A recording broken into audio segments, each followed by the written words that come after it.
কৃষ্ণ বলে দু হাত তুলে নৃত্য করে। অনেকে আছেন মালার থলি, কিছু মনে করবেন না মাগো, ভাগবত পাঠ হয়, পাশে বসে মালা জপে। আপনি হরিকথা শ্রবণ প্রবচন শুনবেন নাকি মালা জপবেন? একটা মন কয় জায়গায় দেবেন? দেখবেন মালার থলি ঝুলি হাতে ঝুলিয়ে হরে কৃষ্ণ বলে। আবার দেখবেন অনেকে বড় বড় তিলক মালা আর টিক্কি রেখে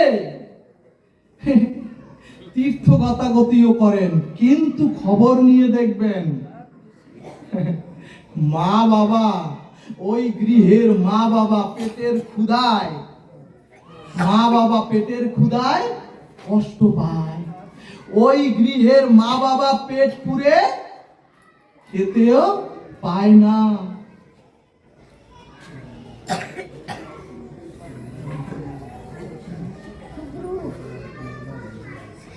হরিবল হরিবল। আবার দেখবেন বিভিন্ন সাধু সঙ্গে, আপনারা না, আমার মতো মাদৃশ জীব সাধু সঙ্গে দেখবেন একেবারে ধুতি পাঞ্জাবি সাধু সঙ্গ করে এবং প্রচুর অর্থের বিনিময়ে তীর্থ ভ্রমণ করেন। কিন্তু খবর নিয়ে দেখবেন মা বাবার পরনে ভালো একটি বস্ত্র গৃহে দেখবেন নাই। সারাদিন অন্তে ওই মা এক কাপ চাও খেতে পায় না। আবার দেখবেন প্রচুর ছেলে মেয়ে শিবের মাথায় জল ঢালার জন্য একেবারে ওই থেকে এই পর্যন্ত লাইন করে যায়, কার আগে কে শিবের মাথায় জল দেবে। কিন্তু ও মাগো, যে সন্তানের কাছে নিবেদন করব ওই সন্তানরা ভাগবতে আসেন না। কিন্তু ও মাগো, ওই সন্তানদের কাছে জিজ্ঞেস করলে দেখবেন কোনদিন ওই সন্তান একজন গৃহের পিতা সারা দিন রৌদ্রে খাটুনির পর ঘাম ঝেড়ে 2 টাকা ইনকাম করে যখন ঘরমাক্ত হয়ে গৃহে প্রবেশ করেন, তখন তাকে আমরা 1 গ্লাস জল খেতেও দেই না। একদিন তার মাথায় কোনদিন আমরা কোন সন্তান বলতে পারেন রোগগ্রস্ত পিতা মাতার মাথায় আমরা 1 ঘটি জল দিয়েছি?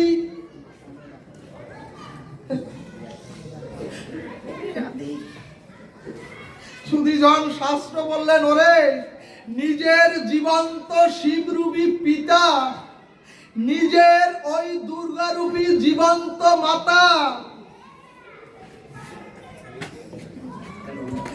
যদি পিতা মাতাকে যদি তোমরা একটু খাবার না দাও, শুদ্ধ একটু ভালো বস্ত্র না দাও, যদি ওই পিতা মাতার কোন রকম হাহাকার আসে,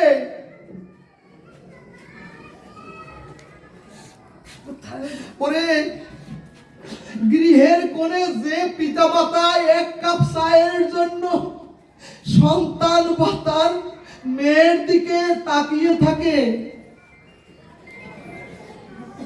ওরে জীবন্ত গর্ভধারিণী মা যদি না পায় সন্তানের মুখে ভালো দুটি কথা, ভাগবত বলছে ওরে শিবের মাথায় জল দিয়ে, ওরে দুর্গা পূজায় কি হবে? এরপর দেখবেন মায়েরা, আপনারা প্রত্যেকে অষ্টমী পুজোর দিন দেখবেন ফিনফিনে সুন্দর শাড়ি পরে হাতে 1 থালা প্রসাদ নিয়ে দুর্গা পূজার অঞ্জলি দিতে আসেন মায়ের কাছে। কিন্তু ওরে মাটির প্রতিমা বলছে, মাটির প্রতিমা, ওরে তোরা মাটির প্রতিমা পুজলি সারাটা জীবন,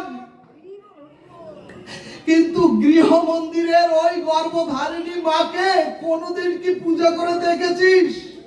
ওরে শিব রূপী পিতাকে কোনদিন একদিন পুজো করে দেখেছিস?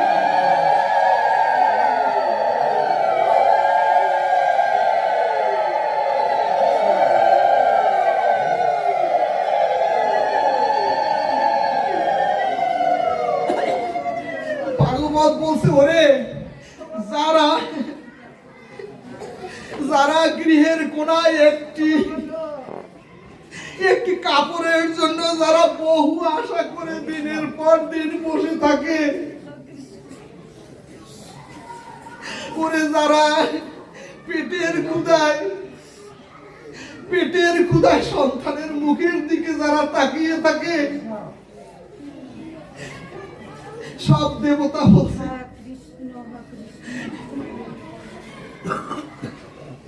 ওরে পিতা মাতাকে যদি তোরা পুজো করতে না পারো, ভগবান বলছে তোরা কোনোদিনও আমাকে প্রাপ্ত হবি না।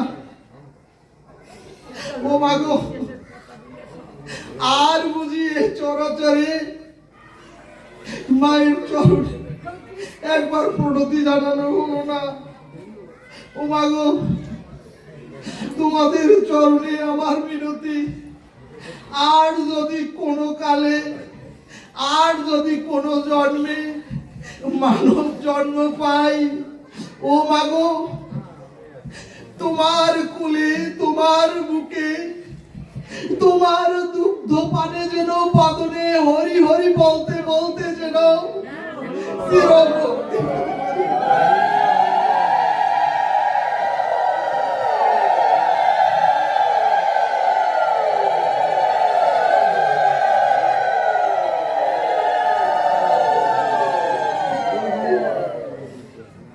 ভাগবত বলছে সিদ্ধ পুরুষ দেখলে একেবারে উপর হইয়া পড়ে, অথচ শিবরূপী নিজের পিতাকে একদিন একটু প্রণাম করে দেখে না।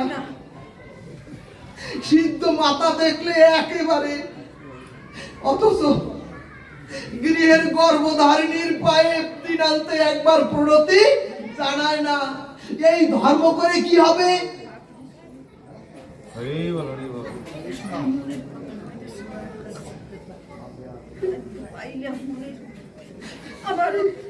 গীতা বলছে কি নিয়ে এসেছিলে,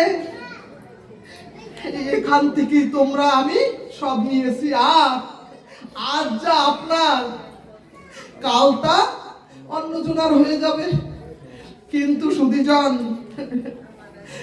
সুধীজন, এই কাল কবলিত অনিত্য সংসারে যেদিন আপনি আমি এসেছিলাম, শুধু একটু কান্না আর শূন্য হাতে, আর যেদিন আমরা চলে যাব দেখবেন মৃত্যুর পরে কোন রকমের দেহটা সাবান জলে ধুয়ে একটি ছোট কাপড় দিয়ে ওখানে তুলে দেয়, এবং দেখবেন সবার আগেই ওই কাপড়টুকু পুড়ে যায়, অর্থাৎ শূন্য হাতে বিদায়।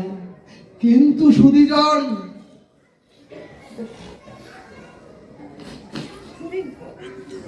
সুধীজন, এর থেকেও প্রসিদ্ধ কথা হলো, অনিষ্ট ক্রিয়ার পরে, সৎদেহ সৎক্রিয়ার পরে একটি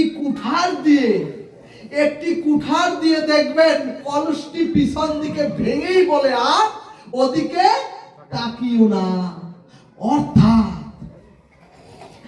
অর্থাৎ এখানেই বুঝতে হবে সেদিন আর কেউ তোমার সাথে এক পাও যাবে না। আর কোনো বান্ধব, আর কোনো সাথী, আর কোনো পদমর্যাদা, আর কোনো অর্থ ক্ষমতা এক পাও যাবে না। অর্থাৎ গরুগুলি গোয়ালে রইল, অর্থ সিন্ধুকে অথবা ব্যাংকে রইল, আর তোমার সন্তান আত্মীয় স্বজন গৃহ মন্দিরে চলে গেল। এখানে মজার কথা হলো, আমাকে আপনাদের কিন্তু অনেক দূরে যেতে হবে। অর্থাৎ ওই আপনার দেহের অন্তিম ক্রিয়া সংস্কারটা শ্মশান পর্যন্ত, কিন্তু আপনার আমার কর্মময় এই জীবনের যে স্খলিত কর্ম, সেদিন আপনার সামনে পাহাড় হয়ে, আপনার সামনে আমার সামনে সেদিন পাহাড় হয়ে বাধা দেবে সেই ছায়ার দেহের সামনে। সুধীজন, তখন কি করবেন? কি করবেন সেদিন? সুধী গৌর ভক্তবৃন্দ, সেই সময় প্রিয় পরমের মতো যিনি, সেই সময় প্রিয় পরমের মতো যিনি আপনাকে আমাকে দুটি হাত বাড়িয়ে বুকে টেনে নিবেন, দু হাত বাড়িয়ে, তাকেই বলে প্রেমের ঠাকুর, তাকেই বলেন দীনবন্ধু পরমেশ্বর ভগবান।